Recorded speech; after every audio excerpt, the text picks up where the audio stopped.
السلام عليكم ورحمة الله وبركاته. ازيكم يا حبايب قلب؟ عاملين ايه؟ يا رب تكونوا بخير. معاكم ام كريم لفرش شقة الزوجية. زي ما انتوا شايفين كده النهاردة احنا في شقة عروسة ما شاء الله. اللهم بارك، ربنا يفرحها يا رب ويبارك لها ويهنيها يا رب دايما.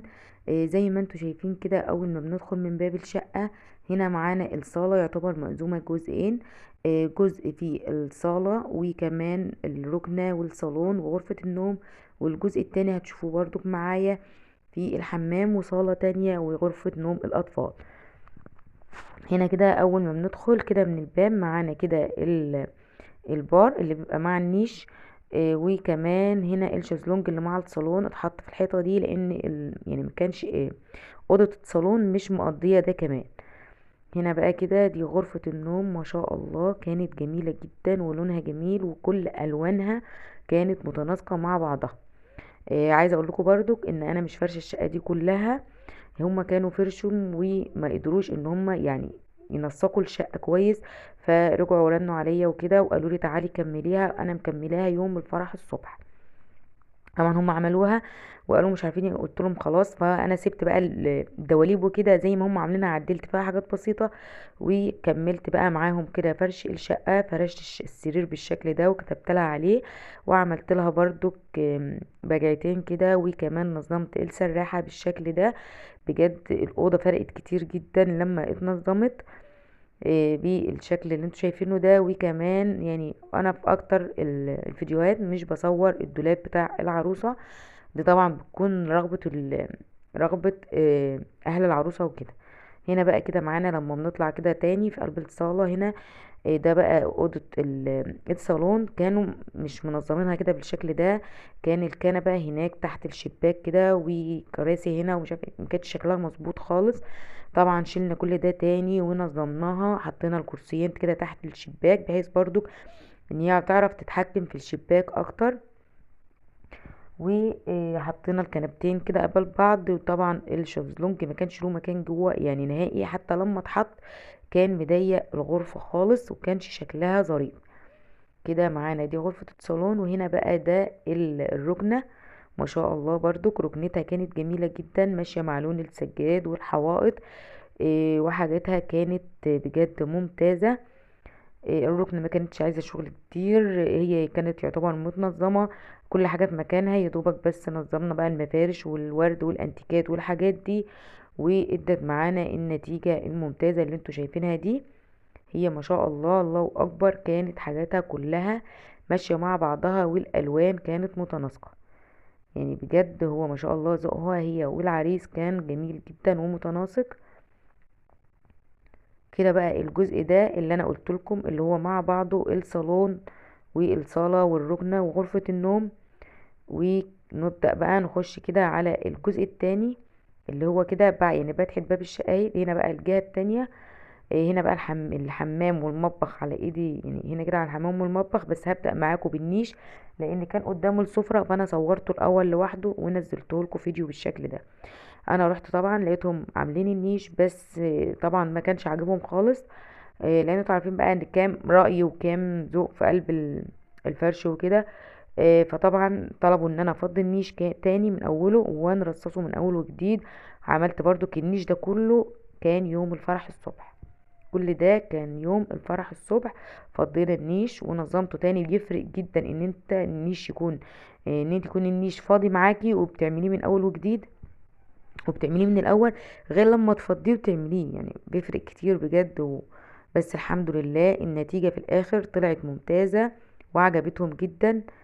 عملنا هنا بقى كده القطقم بتاع الجاتو والصيني هنا في الرفوف دي كده. بجد شكلها كان جميل جدا، وكمان حاجاتها كانت رقيقة كده وجميلة والوانها ممتازه بجد. وهنا كمان ده طقم الاكروبال، فلمينا الاطقم اللي هي فيها اطباق وكلام من ده كلها في النص، وحطينا كده في الاطراف اللي هي بتاعت النيش، لان النيش ما شاء الله بتاعها اللي هو 4 ضلف وكده. فحطينا هنا بقى كده كمان اطقم الكاسات والشربات في الجهه دي ودي نظمتهم، لان هما برضو كانوا مدخلين الحاجة في بعضها، فكان بجد شكلها مش لذيذ. وهنا بقى تحت في النيش من هنا ومن هنا فاض حاجات من الطقم الصيني لانه كان كبير. فحطيتها تحت هنا بقى كده. دي ترابيزة السفرة ما شاء الله كانت جميلة برضك. وكمان حاطين هنا الفريزر لانه كانش له مكان في المطبخ وكده. المطبخ كان واسع جدا بس المكان مش مساعد ان الفريزر يتحط فيه. هنا بقى ده برضك الجزامة اتحطت كده ورا باب الشقة وحطينا عليها الانتيكات دي. وكمان رزقنا البراويز اللي انتوا شفتوها فوق اللي كانت في الصالة، وكمان دي لزقناها كده بشكل جميل. هنا بقى غرفة النوم معانا ما شاء الله كانت جميلة جدا. السراحة اللي انتوا شايفينها دي في اول دخلة الأوضة كانت مكان، هوريكم مكان الغسالة اللي محطوطة عند الدولاب. بس لما تشوفوا كده مكانها وانا اعرفكم. نقلنا السراحة في المكان ده في دخلة الباب طبعا، رقيقة وشكلها جميل جدا. ونظمنا السراير بالشكل ده وبدأت اكتب لها عليها حرفه وحرفها. حرفها وحرفه كان الاتنين اي. فعملت على سرير اي والحرف التاني والسرير التاني عملت عليه قلب.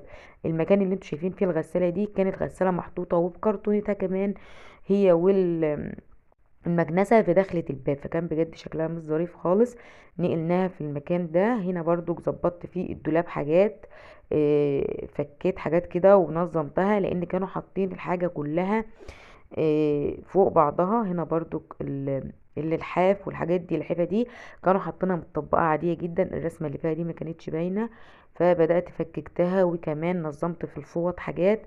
والضلفة دي برضو في حاجات كتير انا ما شلتهاش منها، بس في قدر الامكان يعني شلت حاجات وظبطت حاجات. لان طبعا انا مرضتش، ما كانش في وقت كافي ان احنا نشيل كل حاجة ونحطها تاني. هنا كده خلاص كانت غرفة النوم والصالة. هنا بقى معانا المطبخ ما شاء الله. المطبخ كان واسع وجميل. وزي ما انتوا شايفين كده ما كانش فيه مكان للفريزر.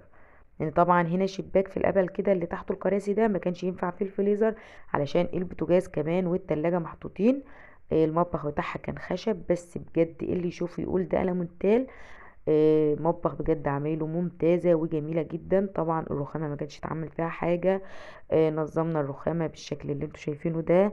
وكمان بدأت برضك هنا في الطباقة الطقم ده ما كانش محطوط، حطيته. ونظمنا برضك الظرف كده. الظرف اللي انتوا شايفينها دي برضك في حاجات نظمناها فيها وفي حاجات انا سبتها لان زي ما قلت لكم الوقت ما كانش كافي ان احنا يعني نفكك كل اللي في الشقة. طبعا ده كان يوم الفرح. هنا بالشكل ده كده زي ما انتوا شايفين ما شاء الله. بجد حاجتها كانت جميلة جدا وممتازة والوانها وكله كان ذوقها عالي بجد.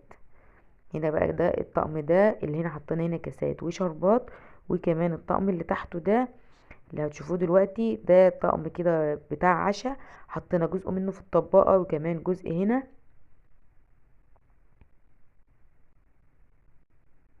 زي ما انتوا شايفين كده. حاجاتها ما شاء الله الله اكبر. ربنا يكمل لها على خير يا رب. حاجاتها كانت كلها ممتازة. جايبين لها برضو هنا كل الحاجات اللي على الرخامة ذوقها عالي وما شاء الله كلها حاجات خامات حلوة. بالشكل ده نظمناها. وهنا برضو الحلة اللي تحت دي والحاجات دي نظمت فيها كمان لان كانت محطوطة بطريقة برضو يعني مش متناسقة قوي. فطبعا تختلف ان انا افرش شقة عروسة في يومين وبايدي غير لما ان انا افرشها في يوم واحد. وطبعا ده قبل الفرح على طول، يوم الفرح على طول. وكل حاجة اتفضت من كراتينها واتحطت في اماكن. طبعا انت بنقل من هنا لهنا بس ما شاء الله الله اكبر. حاجتها كلها اتنظمت وكانت جميلة جدا. وهنا في الصالة بقى اللي انتوا شفتوها بره اللي كان فيها النيش فيها برضو فتحة الحمام. ما شاء الله اللهم بارك. شقتها كانت جميلة جدا. اتمنى بقى تقولوا رأيكم فيها ايه. ولو عجبكم الفيديو ما تنسوش تشتركوا في القناة وتفعلوا زر الجرس عشان يوصلكم مني كل جديد ان شاء الله.